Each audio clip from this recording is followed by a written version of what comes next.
শাপলা হলো আমাদের জাতীয় ফুল, আর এই শাপলা যে রান্না করে খায় সেটা কিন্তু আমরা সকলেই জানি, তাই না?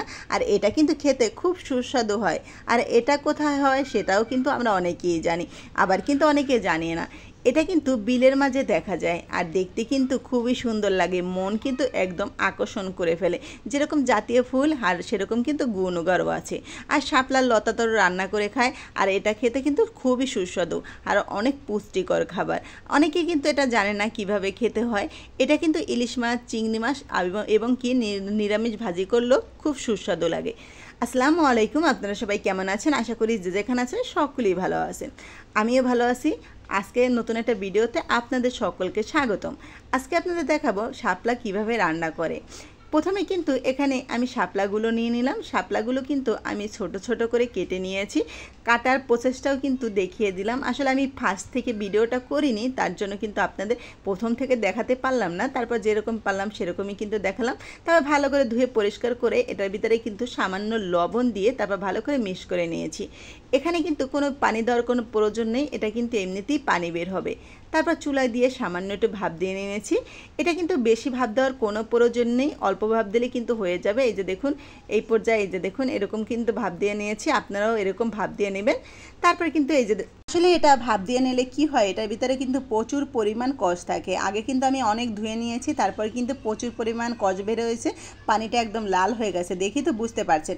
এক সাইডে রেখে চুলার ভিতরে একটা ফ্রাই প্যান দিয়ে দিলাম। ফ্রাই প্যানে কিন্তু পরিমাণ মতন তেল দিয়ে দিলাম, হাফ কাপের মতন পেস্ট কুচি দিয়ে দিলাম। এখন পেস্টটা বাদামি কালার করে ভেজে নিলাম। এখন এখানে 1 টেবিল চামচ আদা রসুনের পেস্ট দিয়ে দিলাম, আর এখানে হাফ টেবিল চামচ দিলাম গরম মশলা বাটা। এখানে জিরা, এলাচ, দারচিনি সব মিশিয়ে করে একসাথে কিন্তু বেটে নিয়েছি। আপনারা চাইলে এখানে একটু ধনিয়ার গুঁড়াও দিতে পারেন, আমি কিন্তু ধনিয়া পাতা দিব, তার জন্য সেটা স্কিপ করলাম।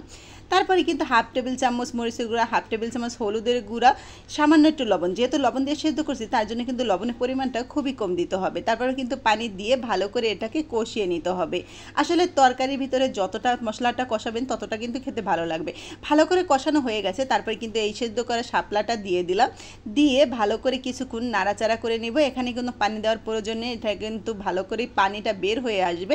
আসলে শাপলায় কিন্তু প্রচুর পরিমাণ পানি থাকে। তারপরে এই যে দেখুন ভালো করে কিন্তু নাড়াচাড়া দিয়ে কিছুক্ষণ ঢেকে দিয়েছি। তারপর দেখি এই দেখুন শাপলাটা হয়ে গেছে। এখন এখানে কিছুটা কাঁচামরিচ দিলাম। এই পর্যায়ে কাঁচামরিচটা দিলে কি হয়, ফ্লেভারটা খুব সুন্দর আসে, তার জন্যই কিন্তু এই হয়ে গেছে। অল্প একটু বাকি রয়েছে, তার জন্য কিন্তু আমি এখানে কাঁচামরিচটা দিয়ে দিলাম। এখন কিছুটা ধনিয়া পাতা কুচি দিয়ে দিলাম। ধনিয়া পাতাটা দিলে কি হয়, ঘেরানটা খুব ভালো আসে। আর আপনারা চাইলে ধনিয়ার গুঁড়াও দিতে পারেন যদি ধনিয়া পাতা না থাকে। তারপর দিয়ে দিলাম, আর কিছুক্ষণ এটা রান্না করে নিবা। আবার কিন্তু এটা ভালো করে নাড়াচাড়া করে নিলাম, যেহেতু কাঁচামরিচটা দিয়েছি ঝালটা একটু ভিতর থেকে বের হওয়া প্রয়োজন, তার জন্য। আর দেখুন দেখতে কতটা সুন্দর হয়েছে, এটা খেতেও কিন্তু অনেক সুস্বাদু। আপনারা এভাবে রান্না করে গরম ভাত দিয়ে যদি খান তাহলে দেখবেন অনেক মজা লাগে। আসলে আমি এই বেশি একটা খাই না, এই দ্বিতীয়বারের মতো রান্না করছি, দেখি ভালোই মজা হয়েছে। আজকের মতন ভিডিওটা এ পর্যন্ত। ভালো লাগলো অবশ্যই লাইক, কমেন্ট, সাবস্ক্রাইব করে আমার পাশে থাকবেন। আল্লাহ হাফেজ।